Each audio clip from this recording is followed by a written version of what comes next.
It'll just appear.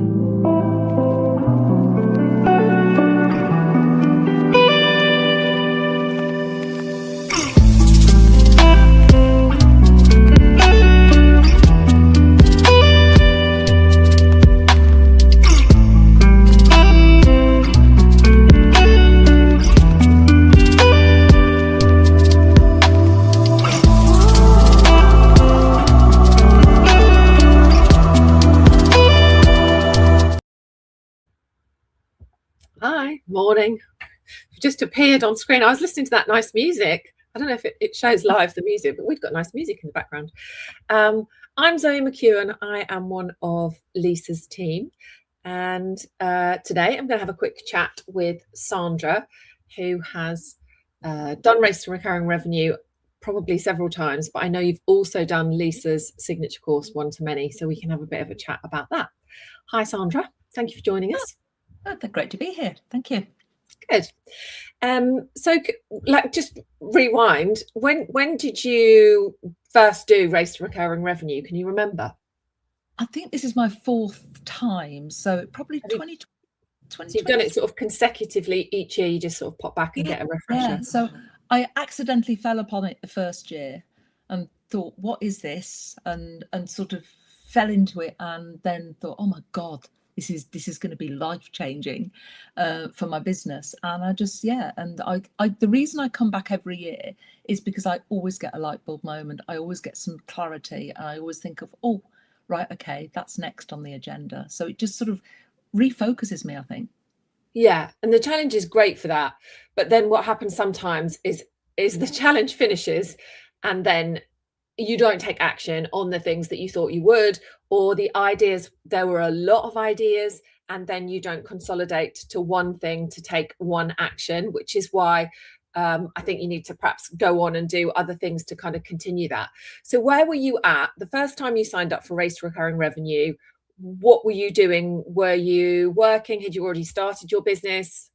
And my business had been trading for about 6 years, and I call it my accidental business because I think I was sort of playing at it. I got some big contracts and I was working predominantly on the contracts, and my business was just sort of sitting there at the side of it. And although I had a membership, I wasn't really growing the membership. I wasn't doing much with it. And I got no direction. I got no focus. I didn't really understand the audience growth part and the funnels and all that. Yeah. And I think I would almost say I was playing at it and not really being intentional. And then obviously I did Race to Recurring Revenue. I had some ideas, and I think they said just go with an idea for now. But I signed up then for One to Many, and that was the pivotal moment. Yeah. So why did you sign up? Like, can you remember why? I mean, I did. I probably was like 2019 maybe, and I've worked with Lisa on and off since. But can you remember what made you sort of sign up and think, I need this, or this is the right time? I think back in 2018, I remember going on a program, and they said, this is how you can do, audience growth and funnels and whatever. But they didn't really tell us how to do it. Yeah. And I got these ideas, and they've been brewing for years. And obviously, we'd had the pandemic and everything else. So my business had changed phenomenally. It was all around face-to-face events. And I knew I had to embrace bringing online into my business in a bigger way. And I was already dabbling in it. But I think at that point, I thought, right, this is it. This is going to show me a pathway to actually achieving what I've been wanting to do for so long, and to get that recurring revenue into my business. Yeah, absolutely. So previously, what is your business? What was your business and what is it now, kind of thing? Yeah. So it started off as just delivering awards, an annual awards program and face-to-face networking events. And that's all it was.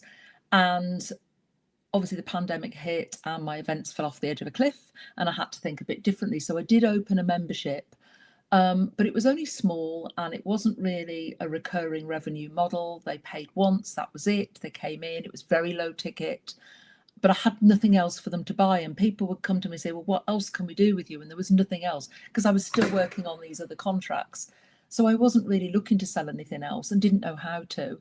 And then when I went into OTM, the model changed completely. So now I'm still running my awards. I don't do the face-to-face events as much.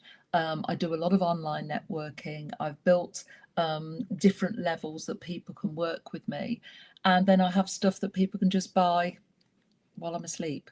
But I've put the work in to create that. I would like to caveat that. You do have to put the work in up front. Yeah. Yeah, and Lisa's very clear on that. It's, but also she, like you, does, the sales do ping in through the night, in the morning when you're on holiday. I know you like to travel a lot and things like that, and it just means that income is still coming in from things that you set up previously, and that you can show up for one slot and multiple people can be helped, not just a one-on-one thing.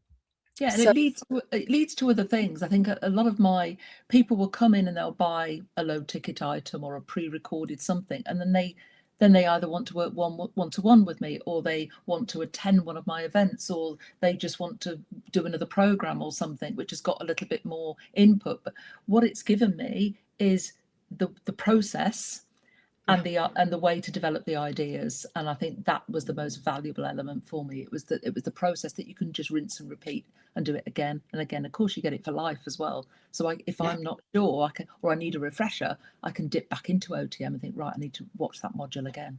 Yeah, absolutely. You keep the course and you keep that access. So why Lisa? Because often it is the person, and we hear this a lot about people saying, well, I signed up because it was Lisa. Why Lisa? Well, I'll be honest with you, I'd never heard of Lisa Johnson. Okay, good. And the first time she came into my world was on Race to Recurring Revenue. And immediately I thought, who is this woman? I've never heard of her, whatever. But what she said made sense. And I've been in business for years, but what she said made sense right now. She's the guru on this. She knows her stuff. And when I started to do a little bit digging around and a bit of research, I thought she's way ahead on this. She's the person to go to. She is the authority. And I always look for the gaps in my business, and she was the gap I needed to fill. Yeah, okay, that's great, because I mean, some people won't even have a business yet or know that they've got a gap, but this does work for everybody. So as you're developing your business, as your business is growing, so you can look for all of the other ideas that will fill that gap. Can you remember how it felt doing one-to-many? So I can remember like light bulb moments of, oh, why has nobody said this to me before? I've never had a thing that people could download and join an email list. I mean, I didn't even know what an email list was. And I learned very quickly. And then it was suddenly like, oh, okay, that's all I had to, that was it. That was all I had to do. I don't definitely overthought the tech, but can you remember how it felt for you starting one-to-many? I think I was so excited about starting it. Once I signed up, and I signed up quite early on, and I just wanted to get it. I just wanted to get going, And then I think we got access to something early on, and I did it. And then I was just waiting, and I turned up live every week. I think I had to miss one for a reason, and I didn't want to miss it. And so I turned up live, and then I rewatched it back afterwards as well, because I made so many notes. And even though I went into it with one idea originally, it sparked other ideas, which I captured and I've since gone back to and done. But it was just the excitement of it, and the group as well, the Facebook group with everyone bouncing around, supporting each other, lifting each other up. And I think that was it. And I made lots of new connections through it as well. Yeah, people do. People love the group, don't they, when it starts, and love the possibilities. I remember thinking, oh, there's endless possibilities. Like if I just sit, and I had been tinkering with ideas. I'd left teaching and I'd been tinkering with ideas for like 6 months, and I thought I was really busy. I mean, I thought I was making things happen and that my inbox was just going to fill with work, and it sort of didn't. But I was so busy. I was working really hard. I have no idea what I was doing. I genuinely thought I was doing all the right things, and that, and I think you look at a business from the outside, maybe like Lisa's, and you think, oh, it's fine. I can just copy what she does. She just goes live on social media a bit. She just puts posts up and people buy her thing. But of course, it's not like that. And there is, steps to this. And I think for me, the thing that Lisa did So yes, it's fairly obvious that you'll buy one to many and you'll get the how to. But what she did for me was just give me loads of confidence that I Yeah. could. Yeah, it was the confidence, knowing other people were doing it. And I was very lucky. I put something out there. It was rough. It wasn't really ready. I put a mini program out there. I called it a beta. And I think we got to week 6 or something like that. I thought, I'm just going to throw this out there to the audience I got. And I think I had 6 people sign up. And I made my money back for OTM by just Yes, doing amazing. that. And it was just, oh, wow. If I could do that at this stage when I'm only half ready, what could I achieve later on? And I've subsequently had numerous launches that I've followed. Obviously, I've worked with Lisa since on different things, but Yeah. it just gave me. And do you know what? One of the first things I did, I was working on a contract that almost became like a full-time job.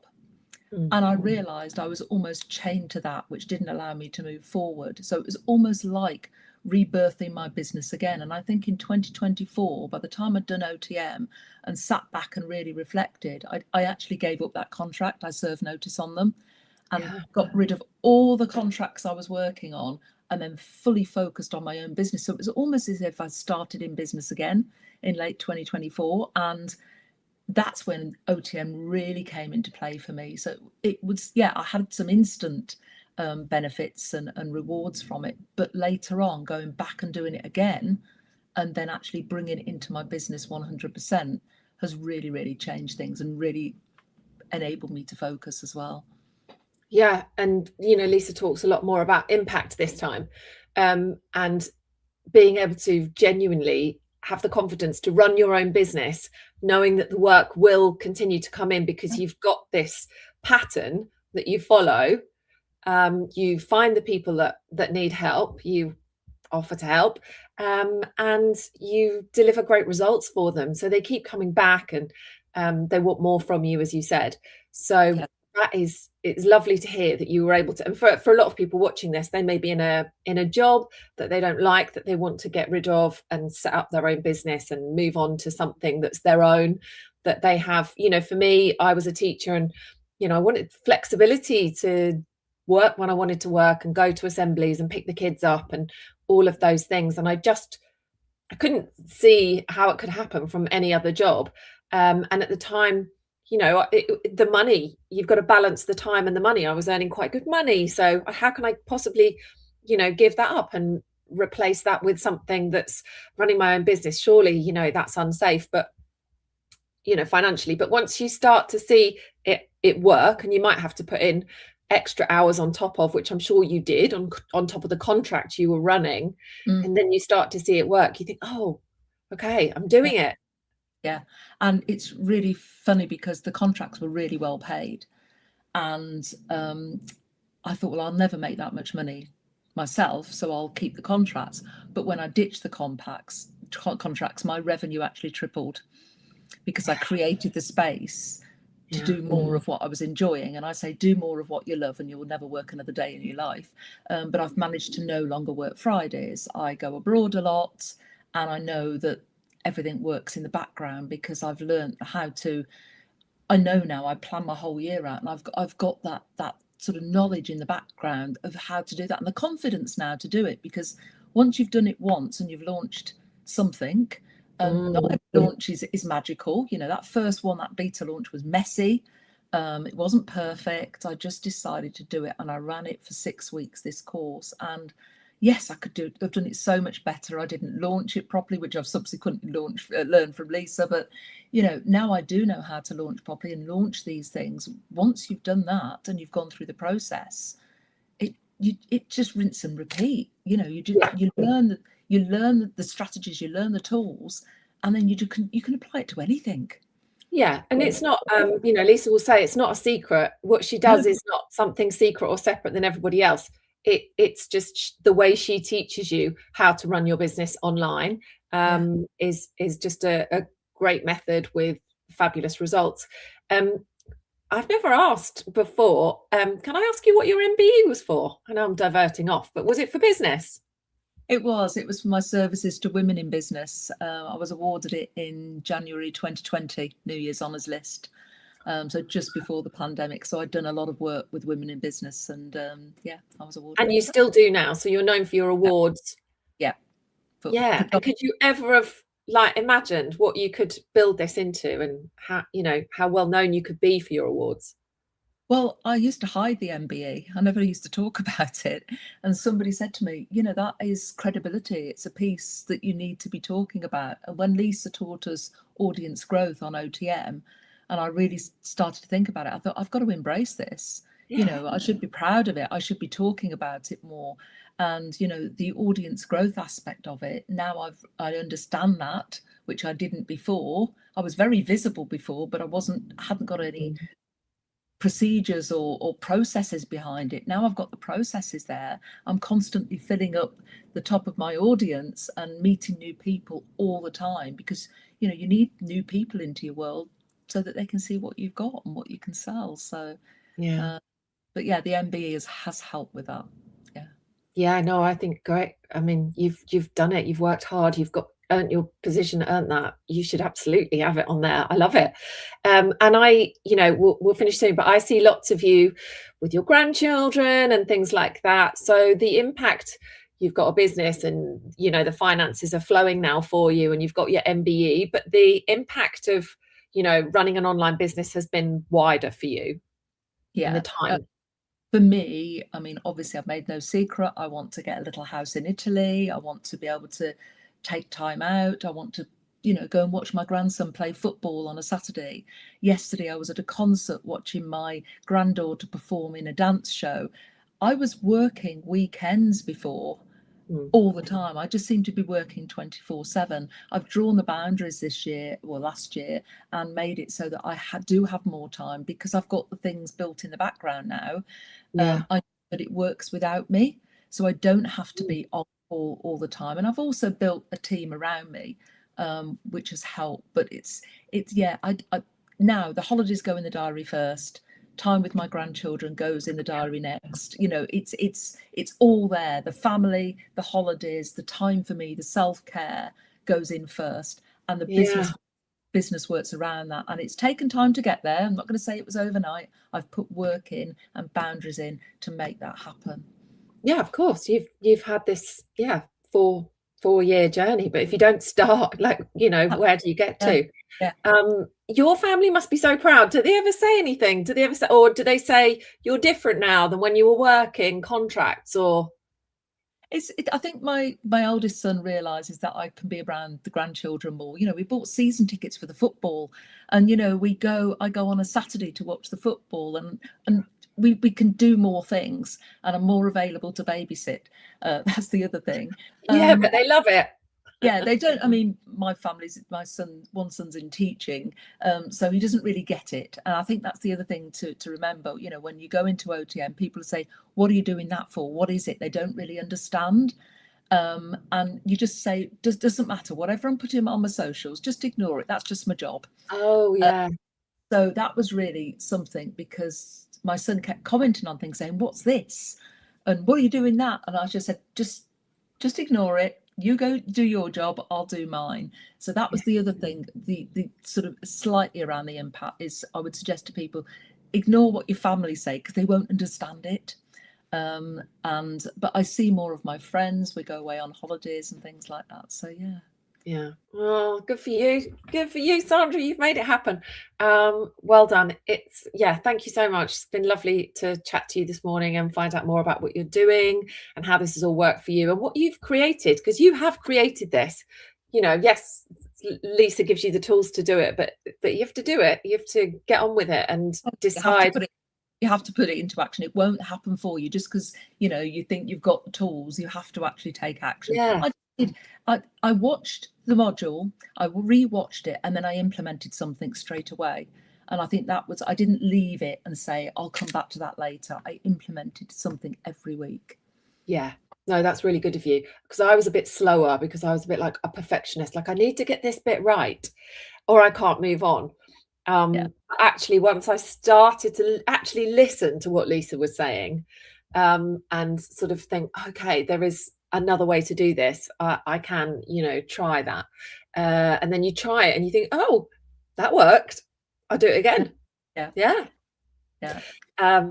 Yeah, it's so lovely. Thank you so much. You've been really useful. Hopefully a part of your story, and I can see there's somebody said there saying yes to a house in Italy resonates with people. Let us know when you get your house in Italy.